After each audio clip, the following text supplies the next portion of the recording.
नमस्कार, आप देख रहे हैं आई इंडिया और मैं हूं डॉक्टर पंकज सिंह गौर। और आज बात करेंगे आई लव मोहम्मद के मुद्दे को लेकर के। दरअसल इस मुद्दे की शुरुआत जो हुई वो उत्तर प्रदेश के कानपुर से हुई।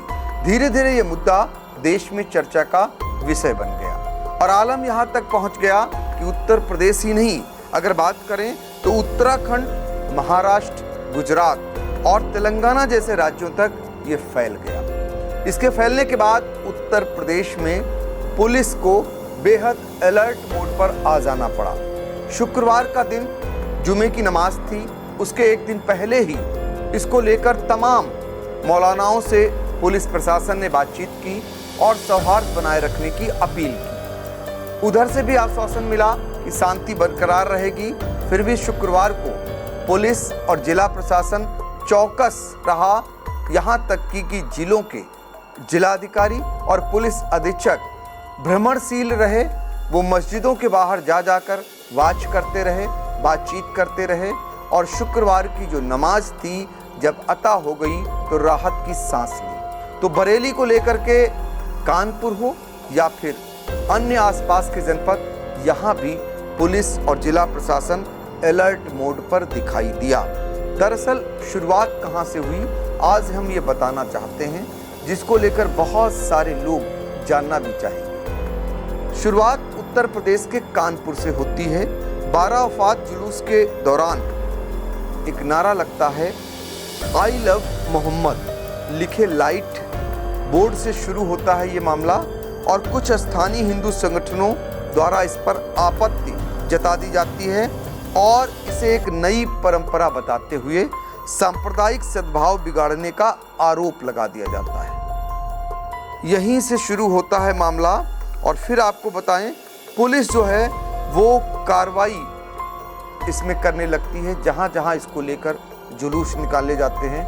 कई उत्तर प्रदेश के ऐसे जनपद सामने आए जहां पर एफआईआर दर्ज होती है और ये विवाद दरअसल जब हुआ कानपुर से, उसके बाद कानपुर पुलिस भी इस मामले में 19 लोगों को नामजद और 15 अज्ञात लोगों के खिलाफ कार्रवाई करती है, एफआईआर दर्ज करती है। सीतापुर में, बिसवा में भी ये कार्रवाई होती है। इसी तरीके से अगर आपको बताएं कि पुलिस का यहाँ पर कहना होता है कानपुर में कि एफआईआर केवल पोस्टर को लेकर नहीं बल्कि बिना अनुमति के सार्वजनिक स्थान पर टेंट लगाने और सांप्रदायिक भावनाओं को भड़काने को लेकर की गई है, ये कहा जाता है पुलिस की ओर से।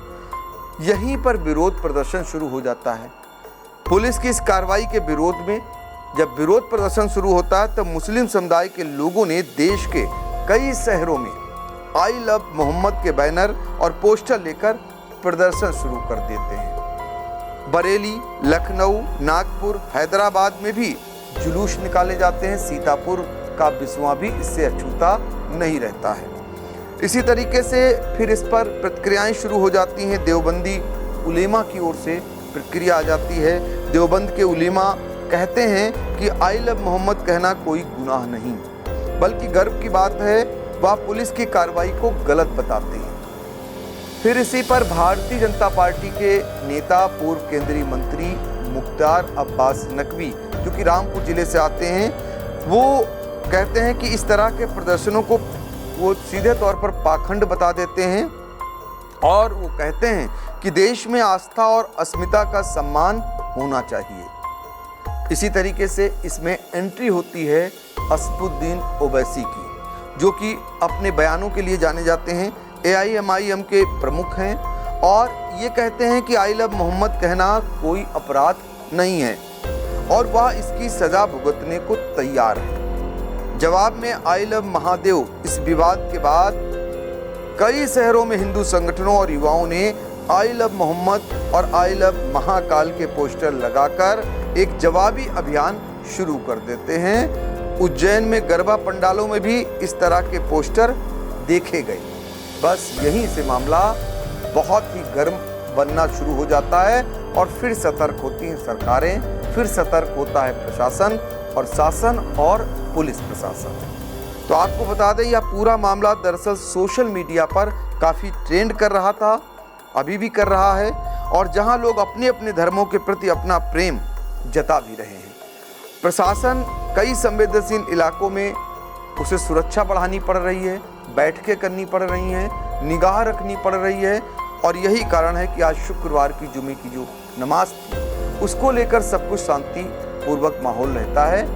हालांकि अगर कानपुर की बात करें, कानपुर में कुछ जगहों पर आज भी पोस्टर चस्पा होने की जानकारियां आई। तो ये मामला जो मैं बता रहा हूँ ये किसी प्रकार का सांप्रदायिक न बने, इसलिए सरकारें बेहद सतर्क हैं। खासकर उत्तर प्रदेश की योगी सरकार और जो कानून व्यवस्था के लिए अपनी दुहाई देती है, तो इसलिए उनके जो नौकरशाही थी, उनका जो पुलिस बल था वो बेहद सतर्क रहा और फिलहाल शांतिपूर्ण ढंग से बहुत कुछ संपन्न हो गया। यानी कहीं से भी कोई ऐसी अप्रिय घटना नहीं आई। सीतापुर की ही बात करें तो सीतापुर में जिलाधिकारी अभिषेक आनंद, पुलिस अधीक्षक अंकुर अग्रवाल और उनकी टीम नीचे वाली एडिशनल एसपी, एडीएम से लेकर सिटी मजिस्ट्रेट और सीओज और यहाँ तक कि थाना प्रभारी और उनका फोर्स बराबर मूवमेंट पर रहा। यही नज़ारे अन्य जनपदों के भी रहे। तो आई इंडिया आज आपको 8 ऐसे शहर, बड़े शहर से लेकर छोटे शहर, वहाँ का आपको नज़ारा दिखाएगा और खासकर उस बरेली का भी नज़ारा और कानपुर का भी नज़ारा जहाँ से मामला उछला। तो पहले हम आपको 8 जो शहर हैं वो बता देते हैं और छोड़ जाते हैं उस नज़ारे के साथ, उस विजुअल के साथ, जिसे आप देखकर अंदाज़ा लगा सकते हैं कि कितनी शांति से आज जुमे की नमाज अता हो गई। कहीं से भी कोई अप्रिय समाचार सुनने को नहीं मिला।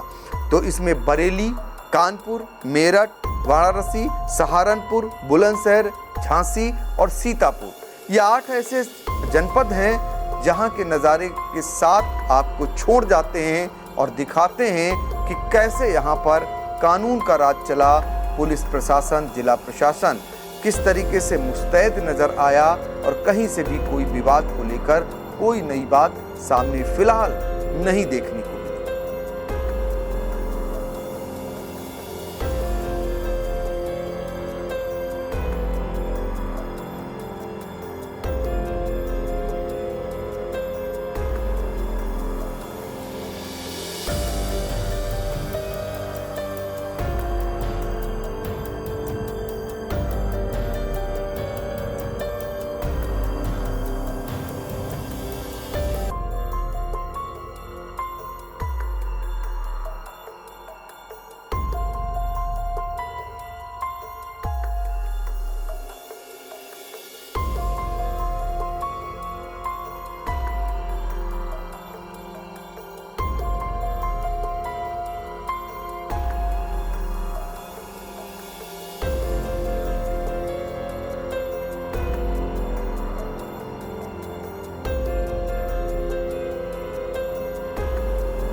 Sai Sanjeevani hospital, station road, Sitapur. Sitapur का पहला मल्टी स्पेशलिटी हॉस्पिटल, जहां आपको जनरल फिजिशियन, हड्डी रोग, स्त्री रोग, जनरल सर्जरी, नाक कान गला और न्यूरो के डॉक्टर उपलब्ध हैं।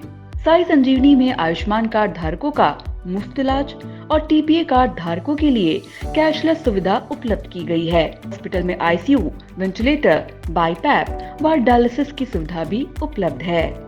Sai Sanjeevani hospital, station road, Sitapur.